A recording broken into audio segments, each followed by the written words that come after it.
Hello everybody, Teknoaxe here. Welcome back to Automation. We are continuing to look through the entries to the Vector Automotive Challenge fan build competition, and we are going to be starting out here with the Venom, a entry by Hazard Turbo, who has this to say.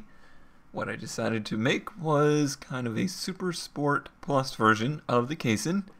The car has the Venom package, a nod to Hennessy, which include a new tuned variant of your Gen 2 V8 designated the 5LTT. And we see that up there. And I'm going to go ahead and say that's probably twin turbo. Hey, this time we got dual exhausts. Although those catalytic converters still look, I don't know, maybe just a little off scale. They're much larger than I've ever seen a catalytic converter. But anyway, let's see what kind of numbers this thing has. 758 horsepower. Actually has a little bit of overrun, which is nice. Which is something we've kind of been missing with the tuned variants of this engine. Looks like pretty peaky. 16 psi right up at the top end. It doesn't even start to build till 4,000. So yeah, it's you're really gonna have to be revving this thing out all the time if you really want to use that power. So I do suppose the most important thing to look at with this car is its performance stats. Now its drivability and sportiness, they are 53 and 54. This was 57. This was 43, so it's quite a bit sportier. Everything else looks like it's virtually the same, except the Prestige has come up significantly to 42.5, and that is probably due to the quickness of it. I do like the idea of this car being a hypercar, though. A 758 horsepower wagon, pretty cool. That's pretty cool. And the cost, 21,666. Ooh, how devilish. Is roughly $6,000 more just to produce than the normal Kaysen. So you could probably say this is a $10,000 to $15,000 package on top of the car. Once you look into the fact that they need to be making a profit off of this and just the overall engineering and stuff like that, yeah, it's probably $10,000 to $15,000 to do this on top of what the normal Kaysen costs. And I would say that's the kind of thing we're looking at here. We're looking at a package. This is something you would buy the Kaysen from us, from Vector, and then if you wanted this, you could take it over to these guys and they would tune it to these stats. Because other than that, the car is pretty much what we had to offer. It's got some bigger tires and stuff like that. The gearing is a little different, so potentially you're looking at a rear end gear change, something like that. To handle that higher top speed, and a 0 to 60 time with 3.7 seconds. That's really getting the family moving. You know, 11.7 quarter mile at 129 miles per hour. That's yeah, that's no joke. And a 1.3 skid pad. Yep, you're looking at supercar numbers that you can haul the whole family with. So pretty cool indeed. I'm gonna slot this one into the performance category. Seems to be the two directions people are taking so far. It's either the performance or the luxury. And there's also some combining of the two. So thank you for the entry, Hazard. And now let's move on to something we haven't actually covered yet. A trim package for the Arc. Well, hey there, little guy. We haven't seen the Arc in a while. And this is an entry by Andiron? I'm not sure. But either way, this is what he has to say. My company, Okran Sport, is a small workshop based in France. Its main specialty is to modernize old engines and adapt them to everyday cars. Well, that's a pretty cool kind of company idea. I decided to improve the old Jaguar 240 engine to replace the EC Mini in the Vector Arc. Instead of keeping it all-wheel drive, I removed the drivetrain and replaced it with a more simple and cheaper scrap piece with rear-wheel drive. Interesting. So, now one thing that is real popular in kind of modding culture currently is to take old cars and put new drivetrains in them. So you're basically doing the opposite. You're taking new cars and putting old drivetrains in them. That's pretty neat. So what is a 1968 Jaguar 240 engine like? Okay, so it does have, looks like fuel injection. So perhaps it's taking the internals, taking the block and the heads and everything, and modernizing an old engine and making it work for a new application. Okay, that's interesting. Looks like it's single overhead cam. Just by looks, and that is the case. It does have VVL, so it has a lot of modern technology on there. So I guess they're taking these old engines and re-engineering them to be more of a modern spec. An interesting concept, sure. It is a 2.4 liter V8, so very small, as it needs to be to fit in the back of the Ark. 247 horsepower, 174 foot-pounds of torque. Pretty good numbers for a 2.4 liter. And it runs with fairly good economy. You know what? I really like the sounds of the V8s for automation, but I think they need to be scaled a little differently. Something tells me a 2.4 liter V8 is going to be a little bit more high-pitched than that. Just a little bit. So an interesting approach here. It looks like we have a drivability at 67.9, which is actually much better than the regular sport version of the Ark, or the regular hatch version of the Ark, sorry. Could be maybe we have some better tires and stuff like that under here. Sportiness is actually down, 44.5 versus 46. Yeah, 46.4. And then comfort is up 35.6 versus 25.5. Prestige is up at 19.4 versus 15. Safety is way up at 50 versus 38. So seems like maybe there's been some changes elsewhere. Oh yeah, we have a lot of driver assists on it now. We have more advanced safety, I think. I don't believe I picked the advanced. Everything else looks basically the same there. Looks like we're using a little bit of brake airflow now. Brakes look about the same. Yeah, I think this is a little bit more tire than I was using. So not only are you getting a new cool engine. Actually, let's look at that. What does that look like back here? It's believable. It's not poking through anything.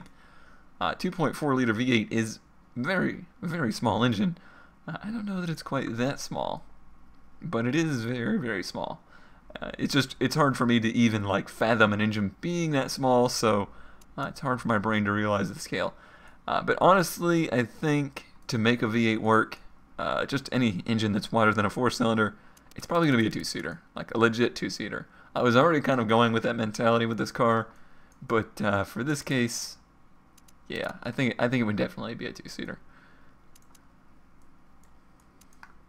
And let's see, the economy is actually about 10 miles per gallon to the negative at 25.7 versus our 35.8.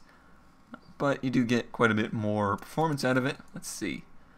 You're not really going to get any more 0 to 60 performance because we lose all-wheel drive.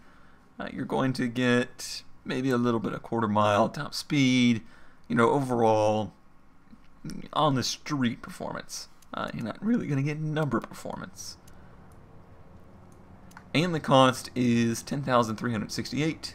And that is, let's see, that is basically exactly $1,000 more than the regular hatch version. So I would be shipping the chassis of this car and the chassis alone out to, what was it called?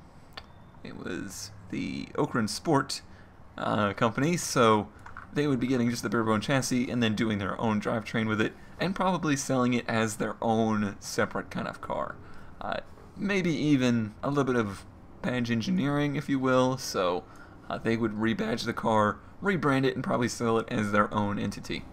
So once again, kind of a different approach, and one that I still approve of. all within the realm of the competition. So thank you for your entry, Adrian, and Andrian, and Iron. Please correct me. I'm really curious. I even Googled this, man. I'm trying to figure it out. And good luck in the competition. Okay, let's go ahead and stick with the arc and move on to Trifler's entry. Trifler, certainly a long-time follower of the series. And he has the Eco Hatch. So there's 3 different versions. There's a sequential, an auto, and a manual. I think I'm gonna look at the sequential because it's the most different than the original one. So let's do that. It's funny how just changing the color really changes the way this car looks. It looks a lot dopier now. Like, I still like the back, but the front, hopefully next generation I can improve on the front of this car. Alright, so what does Trifler have to say? New government regulations are requiring a minimum fuel economy across the entire range of a company lineup. In order to preserve maximum performance of our sportier offerings, we have decided to create a new variant of the ARC that optimizes fuel economy, rather than trying to slightly improve the fuel economy of all of our existing models. While so-called eco cars are not really Vector Automotive's forte, with the ARC Eco, we believe we have simultaneously met the needs of the new regulations, while also producing a car that lives up to the quality that Vector is known for. So Trifler is speaking as if he is working directly for Vector. That's kind of different. I've not really seen anybody else take that approach. I like it. And let's see what kind of stuff he's done here. Looks like we have... That's not right, game. This is not a 2.4 liter V8. Let's see. Can I get that to go away? No. No. Let me exit out. And where was that? Right there. Please select the right engine name. That would be awesome. There we go. Okay. So we have a Eco Turbo. Seen quite a few of those, but this time we're going full on Eco. This is purely for getting miles per gallon, and with 69.6 miles per gallon, that's gonna raise our company average up pretty high. And it still makes 134 horsepower, which is respectable for how light this car is at 2,300 pounds. So, let's take a look at the engine. And, yep, looks like a typical Eco Turbo. Surprisingly, is it not DFI? Oh, it is direct injection, it's just not throttle per cylinder. And using one of these restrictive but low pressure turbos, and has that... I mean, if you're talking about a flat torque curve, that is quite the plateau you've got going on there. And the economy of this engine, as I expected, 37%, so extremely high economy. So I would say 37%. I'll have to look back through my notes and whatnot. Pretty sure that's the highest economy I have seen so far. And 134 horsepower. It still knows how to get out of its own way. Let's actually... I am very performance oriented, so I do want to make sure that the vehicles I'm going to be selling still have some sport left in them. 8.50 to 60. Let's see, I think the original is a little bit better than that. 5.9 is the original ARCs, but with nearly double the miles per gallon. Actually, you know what? Let me look something up real quick. Aha! This is what I wanted to know. The 2006 Toyota Prius. 0 to 60 time, 10.5 seconds. So, for essentially the same miles per gallon, you could be driving a car that gets 0 to 60 in 8.5 seconds. That's where this car can shine.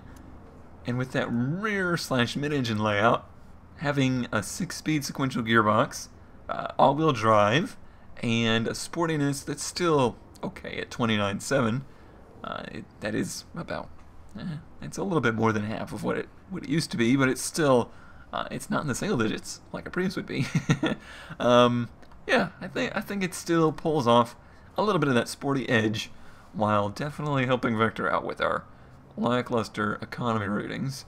And cost-wise, it's not. It actually costs less to produce than the regular hatchback version of the Arc.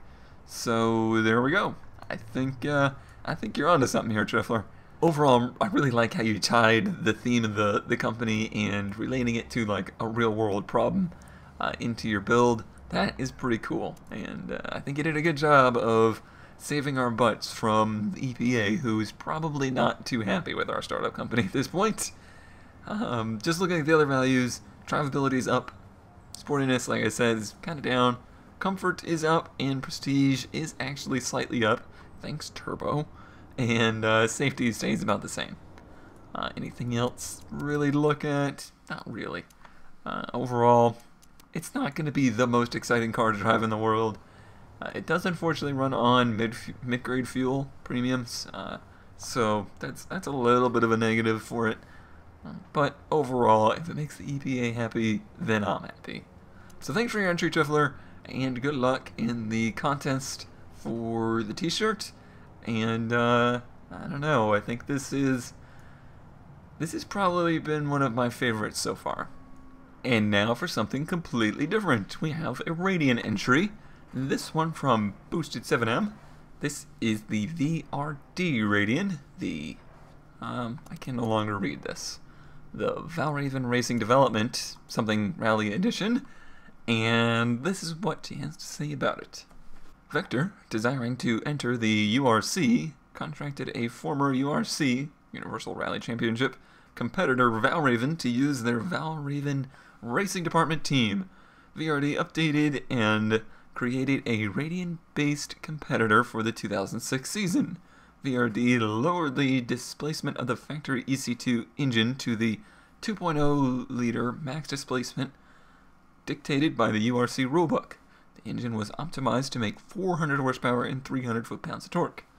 The chassis has been lightened and optimized for both loose surface and mixed surface stages from the factory. VRD will be sending 520 back to Vector, 20 to be used during the season as race cars, and 500 to have interiors and tires redone for use as homologation specials. This is a cool theme. I really like this. This is, you kind of went out on your own and entered us into the URC, totally not the WRC, and yeah, that's really awesome. We're not at the point yet where we can go off and build our own, homologation specials to make quote-unquote legal street cars for the Rally Championship. So we would have gone to you and had you build us some cars that were ready to be converted into full-on rally cars, and this is what you came up with. Let's see this engine. This looks like a D-stroked, D-board version of the EC2, and it is obviously turbocharged and uses very expensive bottom end stuff, lightweight forged, beam titanium, VVT with 9.1 compression and a turbo. This is essentially a race motor. You can see it has a race intake and stuff like that. Extremely aggressive timing. A very good, you seem to have really stuck with the theme here, and it made the power curve something that would be useful for rally. So 4,000 RPM to right up the red line, all usable power. And let's see here. Looks like it's still reliable enough at 50, so it's not something you're probably going to want to daily drive. But we would probably sell some of these. We would throw an air filter on it, do something like that, something to make them so that they will actually last a little while on the street, and charge a whole bunch of money for them. Not something we necessarily needed to sell or wanted to sell, just something to say, yeah, we sold these. We totally make this car for the street and are not just building a rally car. Pretty cool. And also, looks like you went for the larger tires, maybe smaller wheels. It looks like probably, chunky off-roads. Looks pretty neat. This car actually fits the rally body style pretty well. I really, really wish, if we may go back to real life real quick here, really wish Rally would go back to sedans and coupes. Pretty tired of the whole hatchback era. I would really like to see larger sedans back in Rally. Okay, back to this. That 401 horsepower. Now the stats on here are going to be funky. The test track though shows that it has a 3.8 0 to 60 even with those chunky off-road tires. And looks like we have a 12-second quarter mile. But again, none of this really matters. What matters is a 20.74 off-road. That's a lot better than I think the regular one is. Yep, it's 8.15. So there's your difference right there. Yeah, I like this a lot. This is you were worried that maybe this wasn't in line with the theme of the competition, and it is certainly much different than most people tweet. But I do like the direction you've taken this car.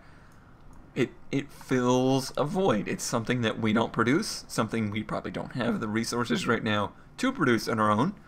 So certainly does fit the theme of the competition.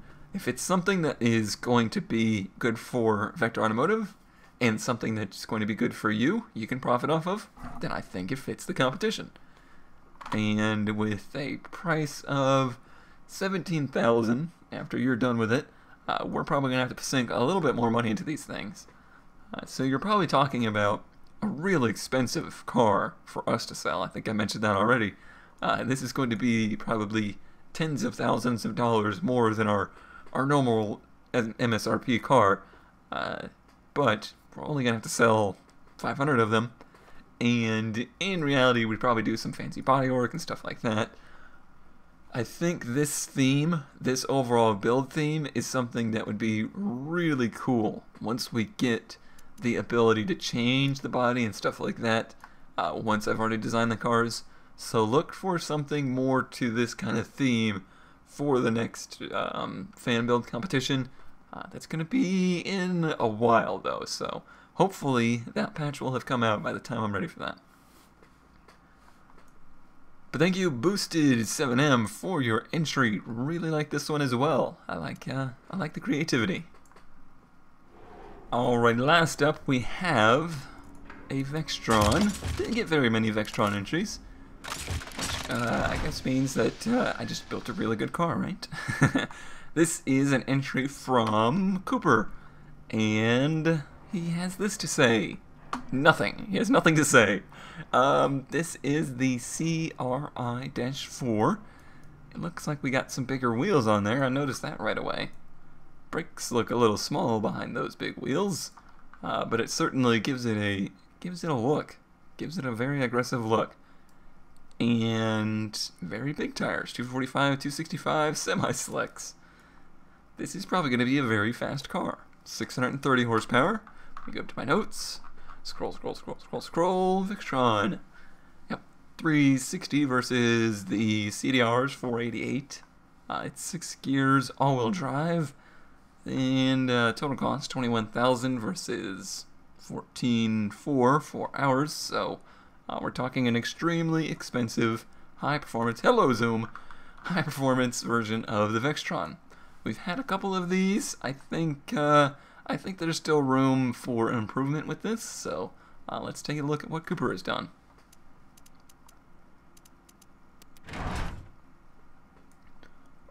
Alright, cool. This is an NA build of our V8, which I think is probably the way I would go with it.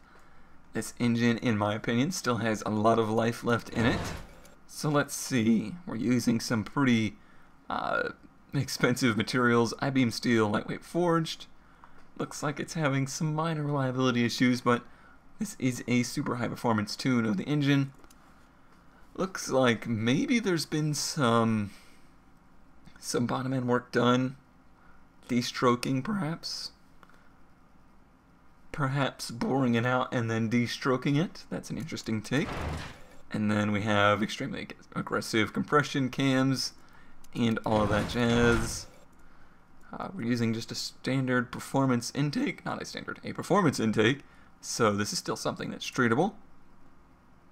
8,800 RPM rev limit, and some raised tubular headers.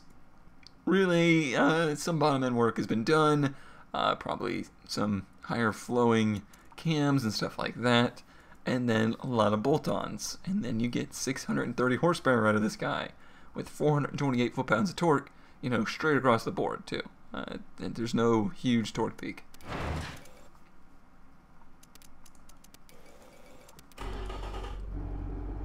I like to hear V8s go very fast, so let's do it. Yeah. Look, turbo engines are cool, but in my opinion, the coolest engines out there are super high revving V8s, especially large displacement.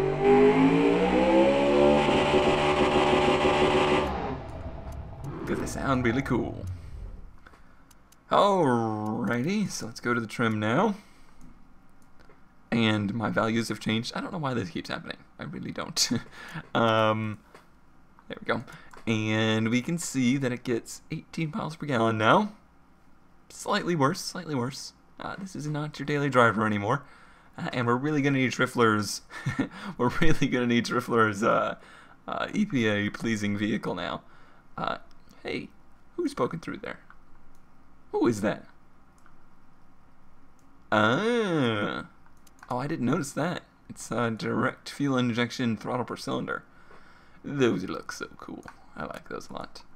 And the air boxes are fitting, or are not fitting. So this is another one of those cases where we would need the body morphing or the fixture movement after the fact, but we don't have it. I will forgive you, sir. So, with these huge 245, 265 semi-slicks on here, how big are those suckers? 19s. 19s. I'm expecting a 0 to 60 time, possibly sub 3? Let's see. Very much so sub 3. 2.9. 2.9 and a 10.7 quarter mile. 250 mile per hour top speed. A 1.39 and a 1.35 cornering G's. Not really making any significant downforce to do that, so it's all mechanical grip. This car, I think this is probably the ultimate Vextron. As of right now, this is as good as it's probably gonna get. I really like this particular approach to it. I'm not really sure which way we would market this. I don't. I think it would be cool to have this car in our showroom too, though. So to just send him these cars and have his company sell them, I think would be short selling our company a little bit. So we'd probably do some kind of partnership where we would supply them the cars, they would build them and ship them back to us, and we would sell them through our dealer networks. And this sitting out front is gonna get people in the door, that's for sure. And then when they say, I can't afford that, then we show them a regular CDR. Alright, so there we go. There is the CRI4. Thank you for your entry, Cooper, even though you beat me last time. But it's okay. It's okay. Alright, that is all of the entries I have gotten. If I didn't review your car, please email me ASAP. Let me know. I will try and fix that. And if I did indeed get everybody, then next episode we will be announcing the winner of the contest for the t-shirt. As of right now, I think I have 13 entries, so your odds are pretty good. You have pretty good odds at winning that t-shirt. And let's see, next time I will also be doing a it'll probably be a shorter episode, but I'm going to announce the 2 cars I have picked to quote-unquote sign a contract for, so we will announce that next time too. Let me know in the comments below who you think I should be signing a contract with. Who do you think had the best, most creative build? And if one of these is yours and you think I should pick yours, maybe you want to try and sell me some more. I don't know. I haven't completely made up my mind yet. Gonna probably spend the next couple days thinking about it, and then early to mid next week we'll announce the winners. But thank you everybody for your entries. It's been a lot of fun as always, and I will see you next time.